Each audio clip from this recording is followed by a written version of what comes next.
दोस्तों, यह कहानी बताती है कि ज्ञान को पूरी तरह से ग्रहण करना ही हमें सही फल देता है। कहानी आपकी ज़िंदगी बदल देगी, इसे ध्यान से सुनें। लेकिन अगर चैनल पर नए हो तो चैनल को सब्सक्राइब जरूर करें। तो चलिए कहानी शुरू करते हैं। एक बार गौतम बुद्ध के और 20 शिष्य रहा करते थे और उनमें से कोई भी ज्ञान प्राप्त कर लेता था तो उसे किसी दिशा में ज्ञान बांटने के लिए भेज दिया करते थे। बुद्ध का एक शिष्य बुद्ध के आश्रम में 6 सालों से रहता था।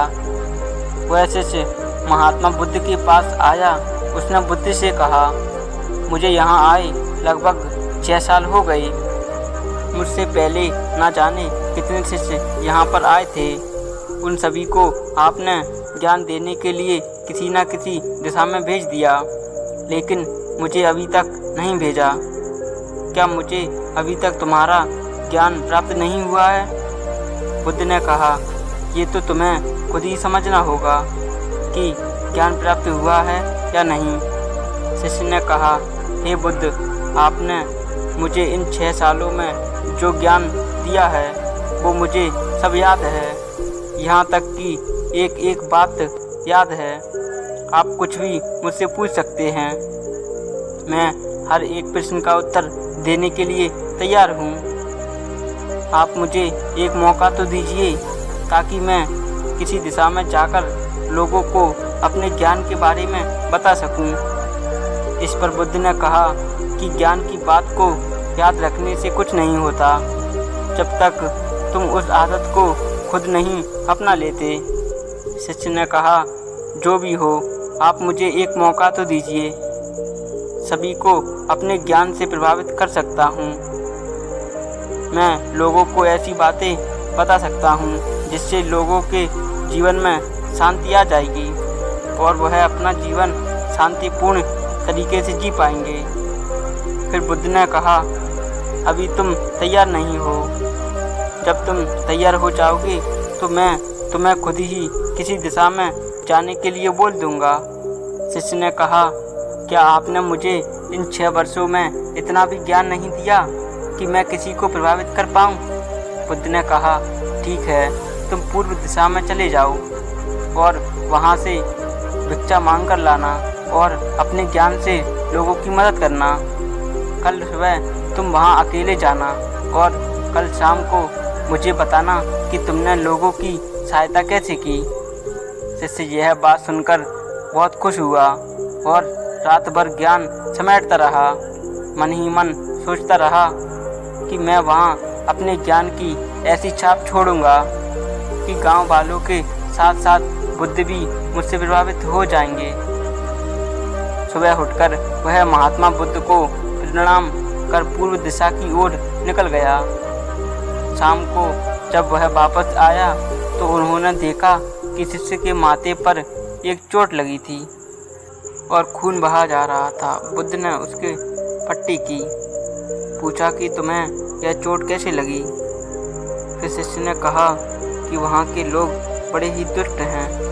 वहाँ मुझे किसी ने भिक्षा नहीं दी, सब मुझे गालियाँ दे रहे थे। एक व्यक्ति ने भिक्षा दी थी लेकिन नीचे फेंककर और कहा, इसे उठा लो।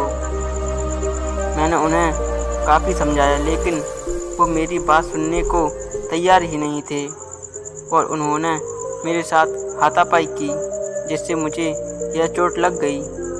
उसने बुद्ध से कहा, बुद्ध मुझे दूसरे गांव भेजें जहाँ के लोग अच्छे हों, ऐसे नहीं। फिर बुद्ध ने कहा कि अगर गांव के लोग ऐसे हुए तो फिर तुम क्या करोगे?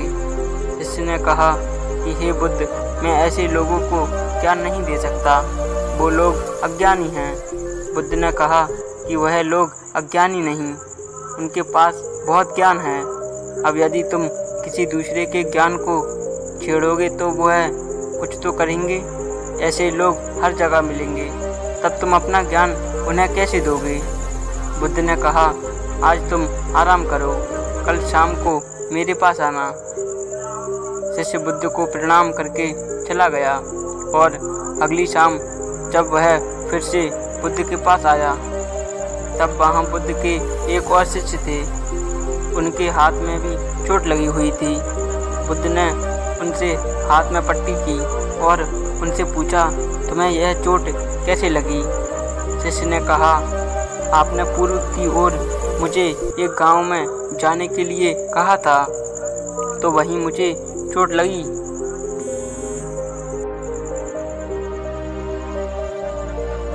बुद्ध ने कहा, वहाँ तुम्हारे साथ क्या क्या हुआ, मुझे बताओ।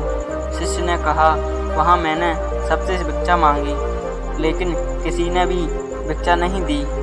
एक व्यक्ति ने भिक्षा दी भी थी तो ज़मीन पर फेंक कर दी थी और कहा था कि इसे उठा लो, तो मैंने उसे उठाकर झोले में रख लिया और मैंने उसे सफल होने का आशीर्वाद दिया। तब उस व्यक्ति ने कहा कि आप बड़े अजीब लगते हो, मैं आपका अपमान कर रहा हूँ और आप मुझे आशीर्वाद दे रहे हो। फिर मैंने उनसे कहा कि आप दानी हो, आपने मुझे दान दिया है और इसलिए मैं आपको आशीर्वाद दे रहा हूँ। फिर मैं वहाँ से आगे गया तो कुछ लोगों ने मुझे वहाँ से वापस जाने के लिए कहा, लेकिन वहाँ पर एक औरत का बच्चा जो कि बीमार था, इसलिए मैं वहाँ फिर से गया तो लोगों ने मुझ पर पत्थर मारे और वो उस बच्चे को जड़ी बूटी नहीं देने दे रहे थे। तब वहाँ वही व्यक्ति आया जिसने मुझे भिक्षा दी थी और उसके कहने से लोग मान गए और फिर मैंने उस बच्चे का इलाज किया और वो बच्चा बिल्कुल सही हो गया। और फिर गांव के जो लोग मुझ पर पत्थर फेंक रहे थे उन्होंने मुझसे माफ़ी मांगी और धन्यवाद किया। फिर मैंने वहाँ से वापस आ गया। हे बुद्ध, मेरी आपसे एक विनती है कि वहाँ गांव के लोग बहुत भोले वाले हैं, क्या मैं रोज़ उस गांव में जाकर भिक्षा मांग सकता हूँ? यह सभी बातें वह पहला शिष्य बड़े ध्यान से सुन रहा था। उसने ये सब सुनते ही बुद्ध के पैरों में गिर गया और कहा कि हे बुद्ध, मैं समझ गया कि अभी मैं उस लायक नहीं हुआ कि मैं दूसरों को ज्ञान दे सकूं। बुद्ध ने कहा कि हमें बाहर वैसे ही लोग दिखाई देते हैं जैसे हम अंदर से होते हैं। जब तक खुद को नहीं बदल सकते तब तक दूसरों को बदलना मुमकिन नहीं है। पहले खुद को बदलो और अपने ऊपर ही काम करो।